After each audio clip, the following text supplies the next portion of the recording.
गुजरात के लोकप्रिय मुख्यमंत्री श्रीमान भूपेंद्र भाई पटेल भारत में जापान के राजदूत श्रीमान Keiichi Ono san, Suzuki motor corporation के president Toshihiro Suzuki san, Maruti Suzuki India limited के MD Hitashi Takeuchi san, chairman RC Bhargava, Hansalpur plant के सभी कर्मचारी, अन्य महानुभाव, देवी और सज्जनों, गणेश उत्सव के इस उल्लास में आज भारत की मेक इन इंडिया इस यात्रा में एक नया अध्याय जुड़ रहा है। ये make in India, make for the world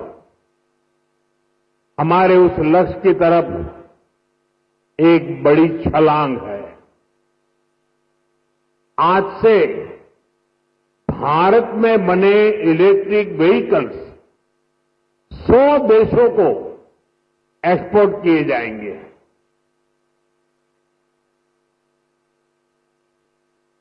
साथ ही आज हाइब्रिड बैटरी इलेक्ट्रोड मैन्युफैक्चरिंग भी स्टार्ट हो रही है। आज का ये दिन भारत और जापान की फ्रेंडशिप को भी नया आयाम दे रहा है। मैं सभी देशवासियों को, जापान को, सुजुकी कंपनी को बहुत बहुत बधाई देता हूं।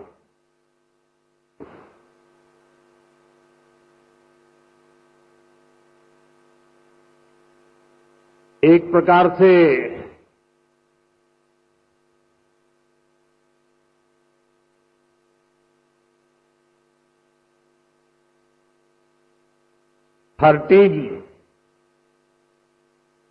टीन एज का आरंभ होता है और टीन एज पंख फैलाने का कालखंड होता है, सपनों की उड़ान भरने का कालखंड होता है और टीन एज में ढेर सारे ख्वाब उभरते हैं। एक प्रकार से पैर जमीन पे नहीं होते हैं टीन एज में। मुझे खुशी है कि आज मारुति टीन एज में एंटर कर रहा है।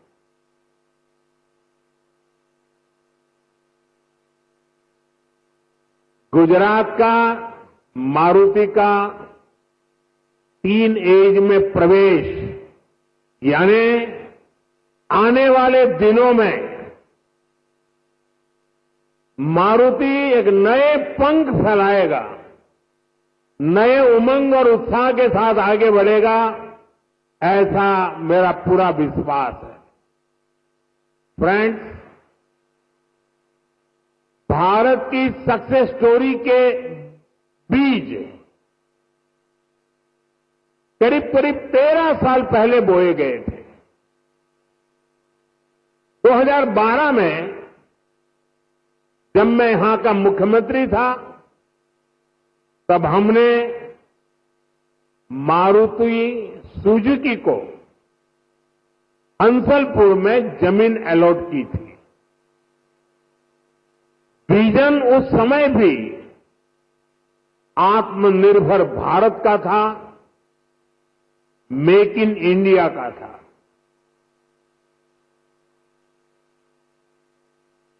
हमारे तब के प्रयास आज देश के संकल्पों को पूरा करने में इतनी बड़ी भूमिका निभा रहे हैं।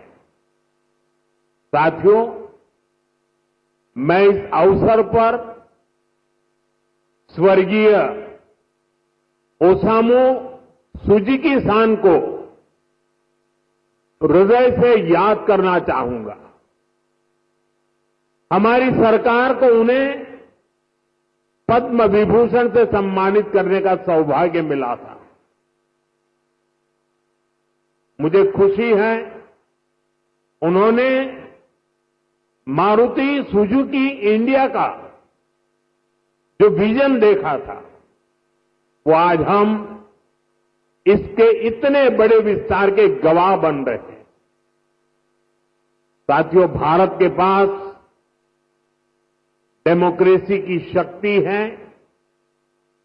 और भारत के पास डेमोग्राफी का एडवांटेज है। हमारे पास स्किल्ड वर्कफोर्स का बहुत बड़ा पूल है। इसलिए कि हमारे हर पार्टनर के लिए विन विन सिचुएशन बनाता है। आज आप देखिए, सुजुकी जापान भारत में मैन्युफैक्चरिंग कर रही है और जो गाड़ियां बन रही है वो वापस जापान को एक्सपोर्ट की जा रही है।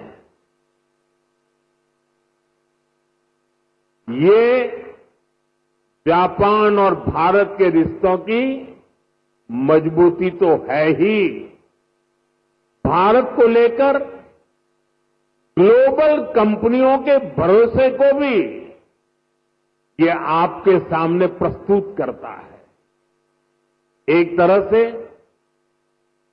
मारुति सुजुकी जैसी कंपनियां मेक इन इंडिया की ब्रांड एम्बेसडर बन चुकी है। लगातार 4 साल से मारुति भारत की सबसे बड़ी कार एक्सपोर्टर है। अब आज से ईवी एक्सपोर्ट को भी उसी स्केल पर ले जाने की शुरुआत हो रही है। अब दुनिया के दर्जनों देशों में जो ईवी चलेगी उसमें लिखा होगा made in India.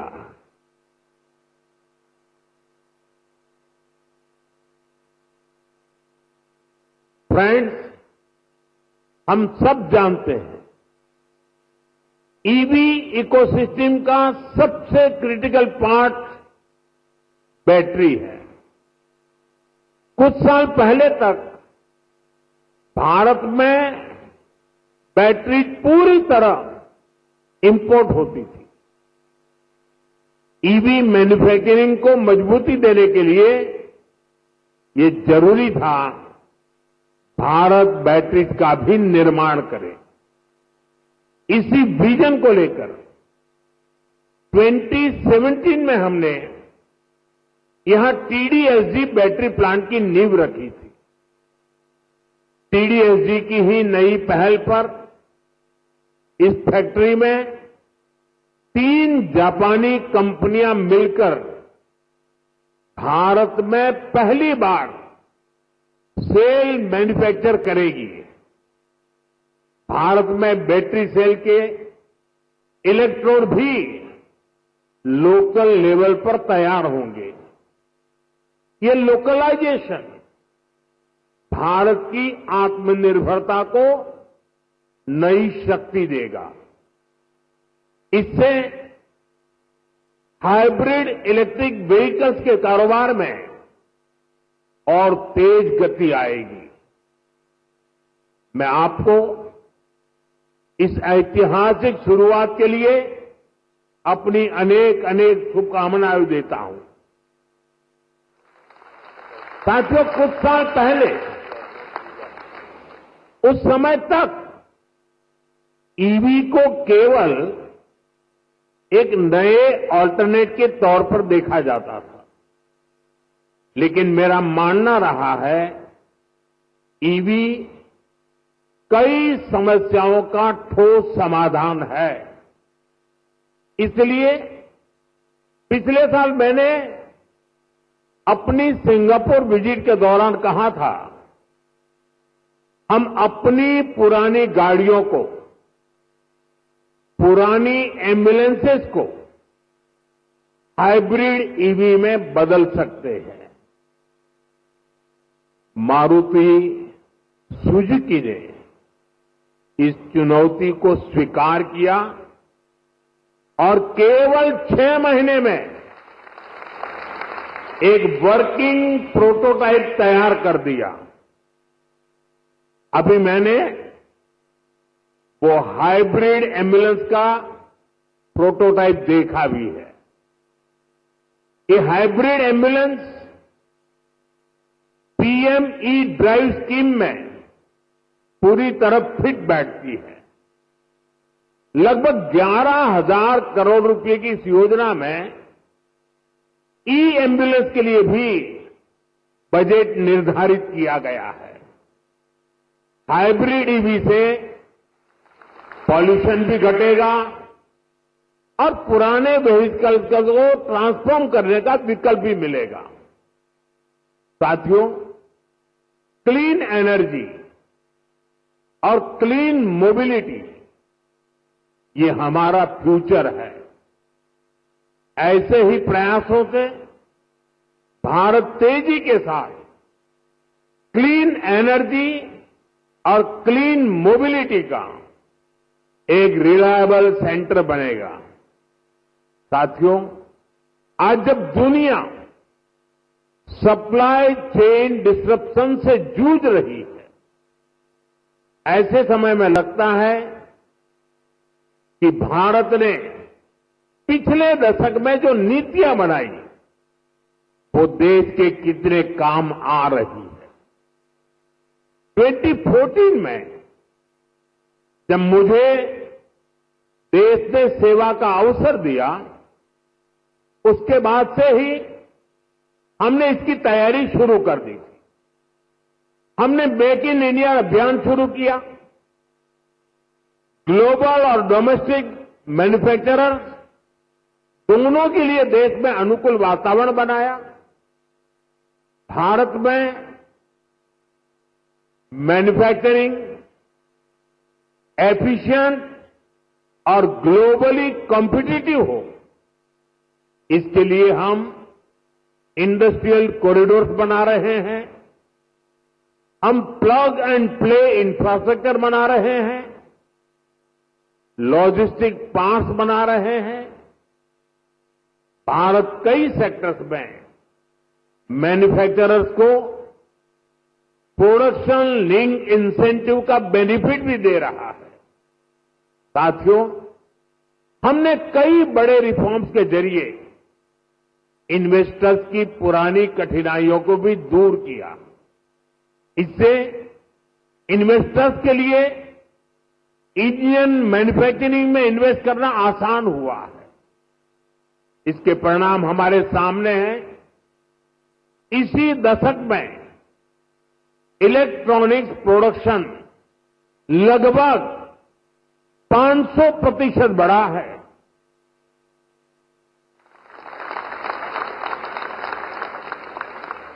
Mobile phone production 2014 की तुलना में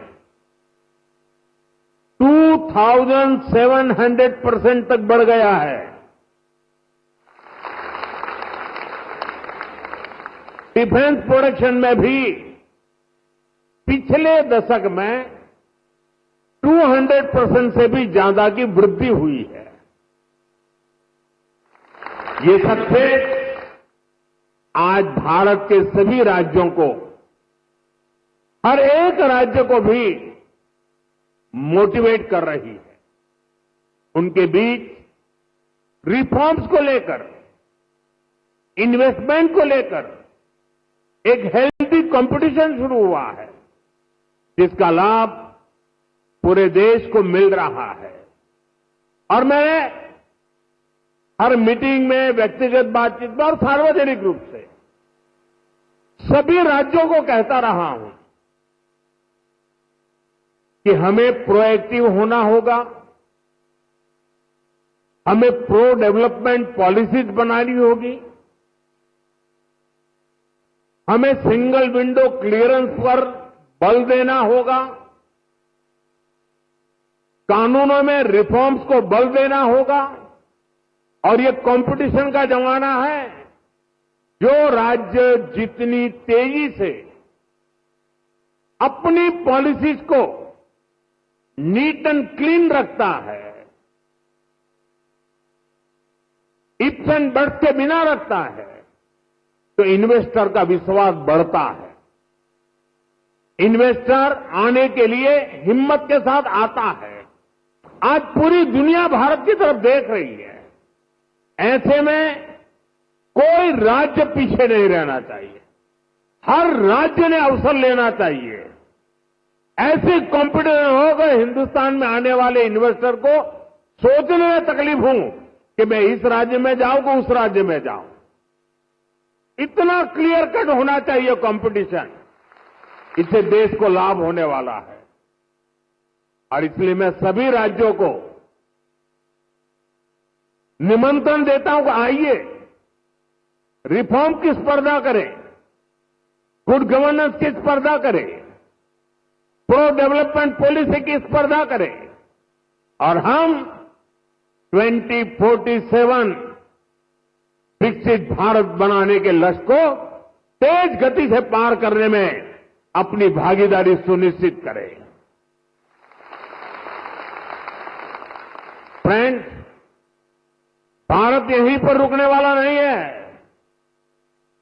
जिन सेक्टर्स में हमने बेहतर परफॉर्म किया है, हमें उनमें और बेहतर करना है।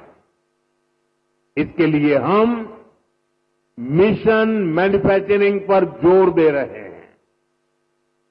आने वाले समय में हमारा फोकस फ्यूचरिस्टिक इंडस्ट्री पर होगा। सेमीकंडक्टर सेक्टर में भारत टेक ऑफ कर रहा है। देश में इसके 6 प्लांट्स तैयार होने वाले हैं। हमें सेमीकंडक्टर मैन्युफैक्चरिंग और आगे लेकर जाना है। साथियों, भारत सरकार ऑटो इंडस्ट्री के लिए रेयर अर्थ मैग्नेट की शॉर्टेज से जुड़ी कठिनाइयों के प्रति भी सजग है। इस दिशा में देश के सामर्थ्य को बढ़ाने के लिए हमने नेशनल क्रिटिकल मिनरल मिशन भी लॉन्च किया है। इसके तहत देश में अलग अलग जगहों पर 1200 से अधिक खोजी अभियान चलाए जाएंगे। क्रिटिकल मिनरल्स को तलाशा जाएगा। साथियों, अगले सप्ताह ही मैं जापान जा रहा हूं। भारत और जापान का रिश्ता केवल डिप्लोमेटिक रिलेशन से कहीं ऊपर सांस्कृतिक और भरोसे का रिश्ता है। हम एक दूसरे की प्रगति में अपनी प्रगति देखते हैं। मारुति सुजुकी के साथ हमने जो जर्नी शुरू की थी, वो अब बुलेट ट्रेन की स्पीड तक पहुंच चुकी है। भारत जापान पार्टनरशिप की औद्योगिक संभावनाओं को साकार करने की बड़ी पहल यहीं गुजरात से हुई थी। मुझे याद है, हमने 20 साल पहले जब वाइब्रेंट गुजरात समिट शुरू की थी, तो उसमें जापान एक प्रमुख सहयोगी था। आप विचार कीजिए, एक डेवलपिंग कंट्रीज का एक छोटा सा स्टेट उसका इन्वेस्टमेंट समिट और जापान जैसा डेवलप कंट्री उसका पार्टनर हो, ये दिखाता है कि भारत और जापान की नींव कितनी मजबूत है। और मैं आज जब ये वाइब्रेंट गुजरात की यात्रा की याद कर रहा हूं, तब मेरे मित्र यहां बैठे हैं, वो पहले भारत में एम्बेसडर हुआ करते थे 2003 में। आज वो भी यहां मौजूद है। अब वो रिटायर्ड हो गए हैं, लेकिन उनका भारत प्रेम, गुजरात प्रेम वैसा का वैसा है। मैं उनका भी स्वागत करता हूं।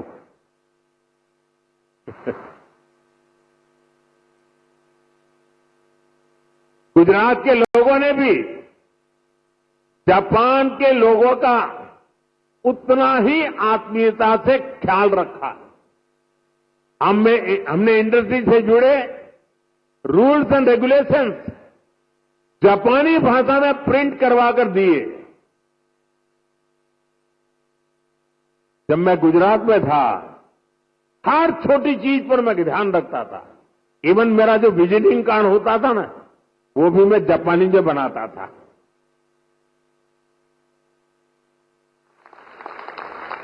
जो वीडियोज बनाते थे हम प्रमोशनल, वो वीडियो को जापानी भाषा में डबिंग करवाता था।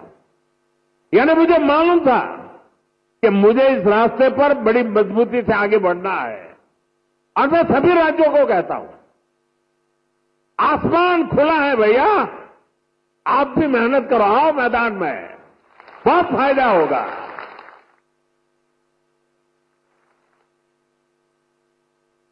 मुझे याद है शुरू में जब जापान के हमारे साथी आते थे, तो मैं नया नया उनकी निकटता मेरी बढ़ती चली जा रही थी, तो उनकी हर चीज को मैं समझ पाता था। मैंने देखा है कि जापानी लोगों का एक नेचर है कि उनको अपना जो कल्चरल इकोसिस्टम है, वो उनकी पहली प्राथमिकता होता है। उसमें जापानी फूड चाहिए। जैसे गुजरात के लोग हैं ना, उनका भी ऐसा ही है। वे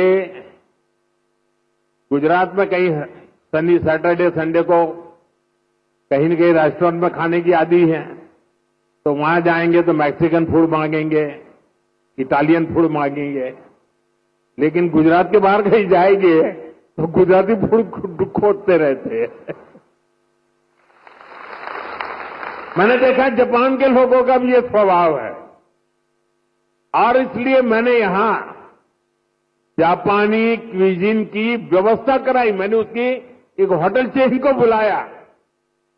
मुझे पता है, बाद में मुझे बताया गया कि भाई जापान के लोग हैं, गोल्फ के बिना तो नहीं चल सकता। मैंने उसको भी प्राथमिकता दी, और अपने जापानी साथियों को ध्यान में रखते हुए हमने, जो गुजरात में गोल्फ का नामो निशान नहीं था, 7-8 नए गोल्फ कोर्स डेवलप किए। देखिए, विकास करना है, इन्वेस्टमेंट लाना है, दुनिया को आकर्षित करना है, तो हर बारीकी पर देखना पड़ता है। और हमारे देश में कई राज्य हैं जो करते हैं। जो राज्य पीछे हैं, मेरा उनसे आग्रह है कि आप भी हर बारीकी को अवसर समझिए और विकास की नई दिशा पकड़िए। इतना ही नहीं साथियों, हमारे स्कूल में, हमारे कॉलेजेस में, हमारी यूनिवर्सिटी में बहुत बड़ी मात्रा में जापानी भाषा सिखाने को प्राथमिकता दी जा रही है। बहुत सारे जापानी भाषा सिखाने वाले टीचर्स आज गुजरात में भी है। कई स्कूलों में जापानी भाषा सिखाई जा रही है। साथियों, हमारे इन प्रयासों से भारत जापान के बीच पीपल टू पीपल कनेक्ट बहुत बढ़ रहा है। स्किल और ह्यूमन रिसोर्स से जुड़ी एक दूसरे की जरूरतों को भी हम पूरा कर पा रहे हैं। मैं चाहूंगा मारुति सुजुकी जैसी कंपनियां भी इस तरह के प्रयासों का हिस्सा बने और यूथ एक्सचेंज जैसे प्रयासों को बढ़ाएं।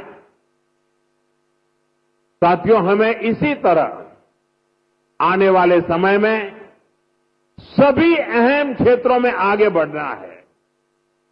मुझे भरोसा है हमारे आज के प्रयास 2047 के विकसित भारत की इमारत को नई बुलंदी तक लेकर जाएंगे और मुझे भरोसा है कि जापान इस लक्ष्य की प्राप्ति में हमारा भरोसामंद पार्टनर बनकर साथ चलता रहेगा। हमारी दोस्ती अटूट रहेगी और मैं तो कभी कभी कहता था कि जहां तक जापान और भारत का रिश्ता है, ये मेड फॉर ईच अदर वाला रिश्ता है। मैं आज विशेष रूप से मारुति को बहुत बहुत शुभकामनाएं देता हूं और अभी तो ये टीन-एज की शुरुआत है। आपको पंख फैलाने हैं, नए सपने बुनने हैं।